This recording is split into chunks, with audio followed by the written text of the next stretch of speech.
Okay, so magandang gabi. Ito po yung linuto ng aking asawa na pork steak. Yan. So, hindi na po kasi nakuha ng video kasi itong aming tinutuloyan ay napakalaki kaya mahirap po maggawa ng vlog dito kaya ito napakasimple lang po yan.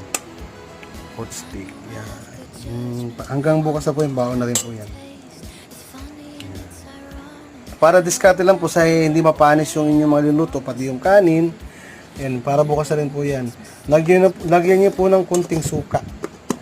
Yan, yan po diskarte niyan. Ayun.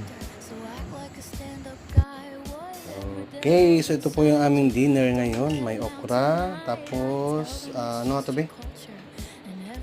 Yung anak ng kawayan, saka pork steak. Okra, yan. Labong pala, yan. Yan po ang aming dinner ngayon. So, konting kanin lang kasi nagbabawas.